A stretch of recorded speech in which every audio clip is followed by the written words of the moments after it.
Assalamualaikum warahmatullahi wabarakatuh. Perkenalkan, nama saya Safa Zikrahili. Saya dari jurusan PGMI 2C. Di sini saya akan menjelaskan materi tentang kemunduran peradaban Islam. Di sini saya membawa dua topik. Yang pertama yaitu awal mula kemunduran peradaban Islam, dan yang kedua faktor eksternal dan internal.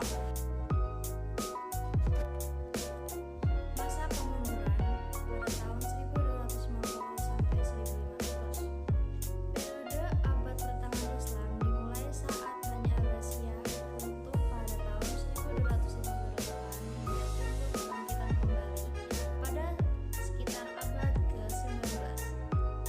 Pada abad pertengahan, berbagai krisis yang sangat kompleks menerpa dunia Islam sehingga mengakibatkan kemunduran.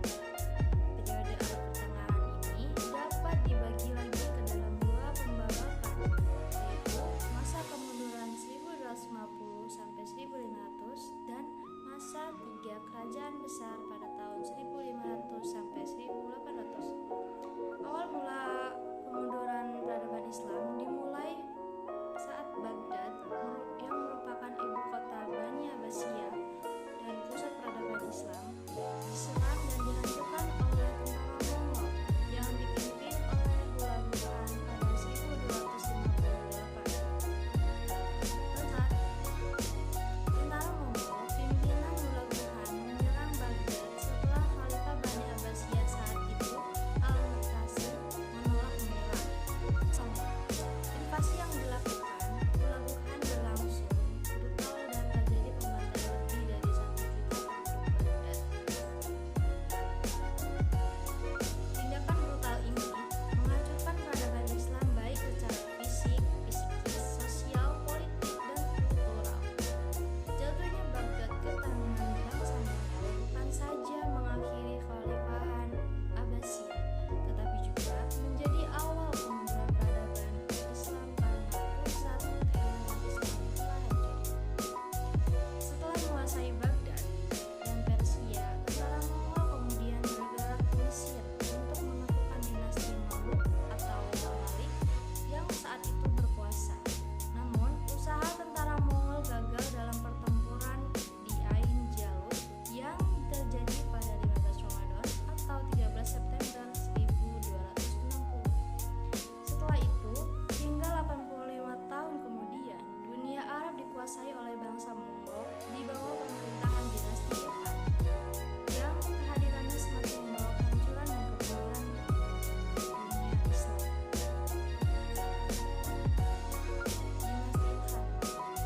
Di masa suram peradaban Islam, ada penguasa dinasti Hulagu Khan atau dinasti Ilkhan yang memperhatikan ilmu pengetahuan, yaitu Mahmud Ghazan di tahun 1295 sampai 1305. Mahmud Ghazan adalah Raja Ilkhan pertama yang beragama Islam, sehingga dia mau membangun kembali peradaban Islam dengan mendirikan beberapa perguruan tinggi untuk mazhab Syafi'i dan Hanafi. Selain itu, Mahmud Ghazan juga membangun perpustakaan, laboratorium penelitian, dan beberapa gedung umum lainnya. Meski demikian, dinasti Ilkhan pada akhirnya terpecah menjadi beberapa kerajaan kecil, seperti kerajaan Jailar di Baghdad, kerajaan Salghari di Fars, dan kerajaan Muzaffari.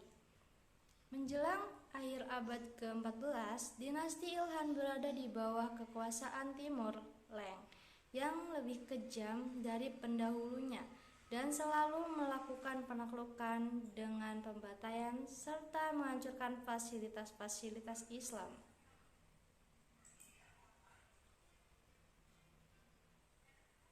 Setelah masa kemunduran, umat Islam di wilayah lain masih berusaha bangkit, dibuktikan dengan keberadaan tiga dinasti besar. Tiga dinasti besar yang dimaksud yaitu Turki Utsmani di Turki pada tahun 1288 sampai 1924, dinasti Safawiyah di Persia pada tahun 1501 sampai 1736, dan dinasti Mughal di India pada tahun 1526 sampai 1857.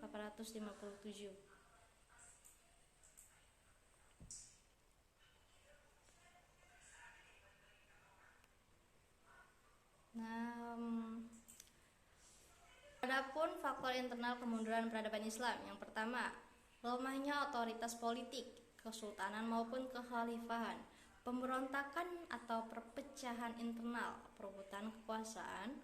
Yang ketiga, kemerosotan moral, terutama di kalangan penguasa pemerintahan. Keempat, hilangnya dinamisme dalam Islam, stagnasi pembangunan. Yang keempat, hilangnya dinamisme dalam Islam, stagnasi pembangunan. Yang kelima, munculnya dogmatisme dan kekakuan dalam pemikiran. Yang keenam, menurunnya aktivitas intelektual dan ilmiah.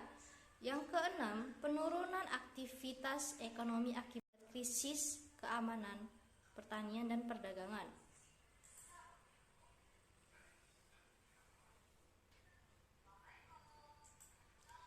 Sementara faktor eksternal kemunduran peradaban Islam yaitu yang pertama, invasi dari luar seperti serangan pasukan Mongol ke Baghdad.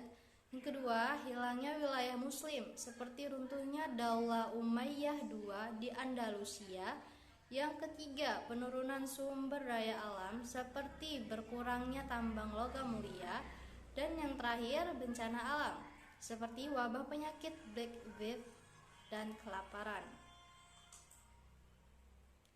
Mungkin itu saja penjelasan dari saya tentang materi kemunduran peradaban Islam. Jika ada yang ingin tanyakan, bisa ditanyakan di kolom komentar. Dan terima kasih sudah mendengarkan penjelasan dari saya. Sekian, wassalamualaikum warahmatullahi wabarakatuh.